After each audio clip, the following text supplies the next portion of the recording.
All right. Did you miss us? We're back. We're back With Godzilla versus Thor. This one I actually liked. Right at the... Oh, I'm here to talk about the Godzilla angle. He's here to talk about the Marvel angle. Yep. Right. Yeah, anyway, spoiler-free review out of 5 for... Honestly, you know what? 5. 5. 5 out of 5 for me, honestly. This is the best one in the run, hands down. Comic, from what I've read, I'd give it a 4, but in the span of this Godzilla versus Marvel series, Yeah. I'd give it a 5. I would say, yeah. Compared to the other ones, it's a 5. As a standalone work, it's a 4, but it's still pretty awesome. Yes. So this is done by Jason Aaron and Aaron Cooter. Okay. Jason Aaron is the one that did the Thor on the MCU synchronized when they started trying to synchronize more with the MCU. He was the writer during this time, so this is when they gave Thor a bigger spotlight. Mm-hmm. He stepped up to the plate, did Thor, and moved on to Avengers afterwards, and did like a 60-issue run on Avengers. Okay. Interesting. Aaron Cooter is the current Daredevil artist, which is why we'll talk about that later. Oh, okay. All right, we'll get into that. All right. Cool. The Godzilla design, as you can see by the cover and in the comic, it is the GMK design. That's Godzilla, Mothra, and King Ghidorah, giant monsters all out attack. Bit of a mouthful of a title. A little bit, yeah. Yeah, it's a slightly tweaked. Oh wait, hold on. That's a spoiler. Oh yeah, there's some really cool frames in this comic too. Look at that. That's awesome. Yeah. So, yes, the GMK design. It should be noted, and it takes place in the GMK continuity, actually, which I thought was really interesting. It kind of just like merges them. So the GMK Godzilla is like an avatar of people who were killed during the war, during World War II, and they're vengeful. Yeah, I believe it's like specifically, and in the movie, the line is like people who are killed by the atrocities of war on both sides, or something like that. I don't know. But it's always the hand. Yeah. So anyway, that is notable for this comic. Before we get into the hand, that's I think that's the end of the spoiler-free things we can talk about, right? So, yes. Okay. So now into the spoiler section. Starts out in Japan, forgotten forest in a nameless valley. It's the hand. It's the hand. The hand's beaten up. They're talking about something. They're yapping murder, good. We have ninjas. Something about Frank Castle. Yeah. It seems like they killed Frank Castle in this continuity. Frank. So at one point, Frank becomes the leader of the hand. This was during Jason Aaron's Punisher run. Okay. He did a little 12-issue run for Punisher and all that during the Back to Blue movement and all, or like during like the Black Lives Matter and all that. Marvel's trying to get away from Punisher using the guns and the skull, so they gave him They let him like, here, go lead the hand, but use swords. Okay, that's interesting. And that's the suit. This is the symbol that he used on his suit, right? And that's the suit that he wore at the time. So they did change the Punisher's logo because cops everywhere were using the Punisher thing. Marvel was like, monetized. Yeah. Do you think these videos make any money at all? No. Yeah, basically Marvel was like, we don't want our vigilante, to be the face of the police. Yeah. So they did this, and then at the end of that series, they actually wrote him off. Yeah. For like a period of 5 years. They're bringing him back starting in September and October. Probably because he's going to be appearing in the new Spider-Man movie, right? Probably. But this is the first time that he's been back in the main MCU since being written off in 2020. Okay. Yeah, so he's... Yeah. Anyway, they mention his stint as the leader of the hand then, and they're like, oh, dang it. He didn't like killing people for no reason. Yeah. Duh. That's never been his thing. That's never been his thing. And then they talk about, they're like, yeah, you're all here, you're the greatest killers ever. And then they all are like killed? Is that? Yeah. Yep. So they murder them all and drip all the blood onto the beating heart of Godzilla, which at the end of Godzilla, Mothra, King Ghidorah, giant monsters all at attack. Such a mouthful. It's like a pimp named Slickback. You gotta say the whole thing every time. They kill Godzilla, but then the camera pans down and you see the heart still beating in the bottom of Tokyo Bay. Well, in this one, they drip all the blood of all of these like legendary killers onto the heart, and it revives Godzilla. And then we're gonna hard cut to Godzilla attacking a city, Tokyo. And then we get this really awesome page here. Just, I mean, look at it. Oh, crazy. Oh, my phone's buzzing. Interesting. Hopefully that didn't jack up the recording. Hold on, I gotta look. We're good. All right. Anyway, I hope I didn't bump you out of frame when I moved it. That's the best I say behind the scenes anyway. Anyway, yeah, Godzilla's attacking Tokyo. He's messing it up, and then who shows up? Thor. There he is, and he looks cool. It should be noted they're having Godzilla use gold atomic breath again. I think that's because Thor's lightning is blue, and Yeah, they just don't. they probably don't want to like. But in this continuity, Godzilla's atomic breath was blue before in the movie. Okay. Yeah, one of the better movies in my opinion, by the way. Probably top 5. Really good. Like, genuinely good. It's one of the ones I can show people and not have to be like, now there's some silly things in this movie, so you gotta buckle up. I can be like, it's actually just good. Yeah, they start throwing down, like, Thor makes a tornado and, like, flies Godzilla into the sky. Like, the fight in this comic is really good.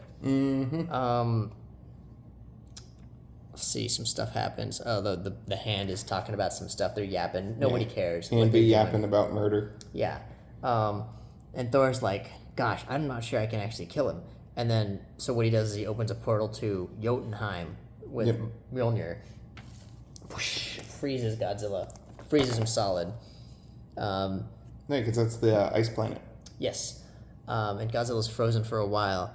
And everyone's like... Thor, apparently, this starts like the military's talking. Apparently Thor offered to throw Godzilla into the sun. Why they didn't take him up on that, I'll never understand. They should have done that. But they don't. But then we have the hand back at it again, doing something sus. They open a little thing, and there's this little purple crystal. What is that? So that is a piece of the Necro Sword. Okay, what is the Necro Sword? The sword that can potentially kill like Asgardian gods and stuff like that. Okay. Gore, the god butcher, is more known to be the one that uses that. And they do mention that. Yeah. They do mention they're like, it's a piece of the Gore, the god butcher. Yeah, so they're like, oh, we have this thing. Meanwhile, Thor's flying through space. He runs into... the guardian of the Bifrost, who is not the person I expected. In the Thor movie, it's Idris Elba, who's... Heimdall got killed off in the comics as well. Okay. So Sif takes over Heimdall's role. Okay, yeah. So I'm going to say it's Sif right now, but unfortunately, Sif also got clapped. Yep. What happens to her? Does it say? He just finds her and she's dead. Basically. Oh, she's dying. She's like, he came. He couldn't be stopped. And then... Thor flies back to Earth. Oh no, they actually sent Godzilla to Asgard. Yeah. Oh, I didn't realize that happened. Okay, that makes this even cooler. I'm not gonna lie. With a hot new redesign, instead of having the whiteout eyes, Godzilla's eyes are blacked out. Well, because he got merged with the. Yeah, with the power of the God Butcher. Yeah. Yeah. The eyes are blacked out. They have new spines. As you can see, they're not white anymore. Hold on, let's give a quick flashback. That's close enough. Boom. And then there's more fight. This fight, again, is pretty awesome. Thor's like, whoop-pow! And then Godzilla's like, whoop-sham! Now the atomic breath is... he catches Thor. And then the atomic breath is purple. Catches Thor, puts him in his hand, and then it's just like... Brrrr, goes crazy. And then, I mean, like, this page alone, the colors... The colors in the swirls are really, like, interesting. Really good. I can't praise the art in this comic enough. And they fight for another page or two. Yeah, the fight goes on for a reasonable amount of time in this one. Mm-hmm. Dude, the author just knew what we wanted. We get this really cool frame of, like, Godzilla with the purple swirly eyes. It's a double page spread. And then Thor's like, I can't kill you. You can't kill me. Sort of. There's only one way to do this. He's like, there's not going to be one winner. So he, like, lightning shields himself, flies straight through the atomic breath, in and out the back of Godzilla's head. They both die. Yep, and they both go to hell. They both go to, yes, hell, which is like... Hell is domain in the comics. Yeah. and it's Asgard type beat, not Asgard, Valhalla type beat. They are now going to just do battle for eternity. Yep. And like that is tight as hell. That is the coolest possible ending they could have done. And they show Thor with this huge beard, like they've already been at this forever. I mean, goes crazy, chills. And then this last page they show the broken hammer in Godzilla's heart. Yep, all that's left is the broken hammer in Godzilla's heart. There's just a little piece left of them, but the heart's still beating, and Asgard and Mjolnir is lightening itself back together. Yeah. Peak, incredible, hands down the best one of the series. Here's a quick glance at the other covers, but honestly, I think the cover we have is the best one. Right? Yeah. What do you think? There's some other good ones. I think this was the one I was on the fence about getting. That one's pretty good. This one's also pretty good, and honestly, so is this one. Yeah. Most of the covers are really good. I'll give you another quick look. Pause the video if you wanna really look at them, or just look them up. Google them. The only one that I wasn't too fond of at the time was this one. Yeah, the top one. Because this one encompasses all of... Yeah, it shows a bunch of Avengers who aren't in there. No, this is all the titles that were during this run. Yeah, you're right. It's the Fantastic Four, the Spider... Yeah, okay. Yeah. Yeah, and it was whatever. Yeah. But yeah, I mean, this comic was awesome. Hands down my favorite one. Get an advertisement for Godzilla Destroys the Marvel Universe, which I will talk about later, potentially by myself. We'll see. If you don't want to turn up for those ones. Hands down my favorite. So does this to you, like, did this do anything? What era, what was going on with Thor at this time in the comics? Or is this a more original This is story? modern. No, this is modern Thor. Okay. This is modern Thor from when they started doing the MCU synergy to the current one once Odin got killed off and Thor became the Allfather. Okay, I see.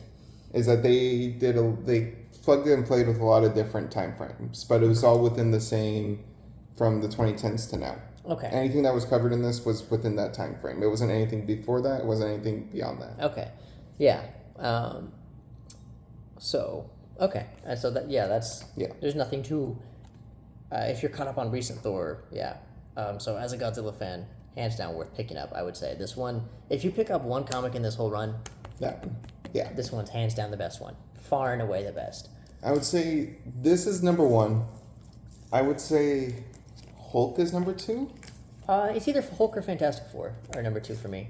I don't know. I personally thought I liked the Hulk one a little bit more than the Fantastic Four, like looking back on it.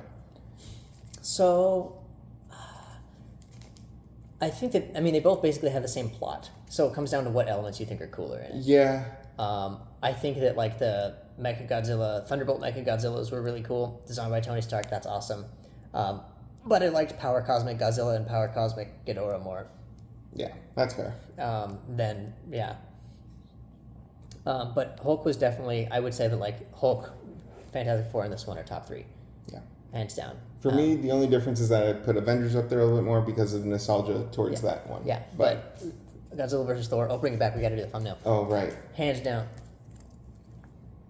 Yeah, 2 thumbs up. 2 thumbs up. Hands down the best one. The ending, it's just metal. It's so awesome. I don't feel like they needed to have the hand in there, honestly. No, they could have done without the hand. Yeah. And, like, okay, there was a fusion in this one. There was. A fusion with the Gore the God Butcher, but it did lead to a really awesome redesign. It was good for the story. Yeah, it was good for the story. I was going to say, I don't feel like it was necessary, but, like, really, if they didn't do the God the Gore Butcher fusion, then we would have just had a couple more pages of action. Well, if they didn't do that, he would have still been frozen. Well, they would have just found some other way to have Godzilla break out of the being frozen. Make him a ninja? Godzilla ninja? No, they would just say that the ice melted over time or something like that. You can just plot convenience it. I don't think that... Yeah, well, no, because there are things that it's an eternal frost. Oh, even still, I think that... That's interesting. I actually didn't know that, huh? Mm-hmm. They could have written around it. Yeah, they could have written around it. The cool new redesign, the God Butcher powers, very cool. Overall, read this comic, buy it. It's worth it. It's cool. It's awesome. Yeah. This was definitely worth the $5 cover price. Yeah. Would you pay more than $5? Like, would you pay beyond cover price for this? I think is the better question. Yeah, because at this point, there's not going to be any left on shelves, right? Well, there might be some on shelves, but when it goes to the reselling market, a lot of them do get marked up in price. Yeah. Would you pay beyond more than $5 for this? Do you think there's going to be a collected volume of these? There will be. Coming out in next month, actually. Any comic that we've talked about in this Godzilla versus Marvel series is being put into one collective trade paperback. Okay, do you know what that's going to cost? I believe it's 30...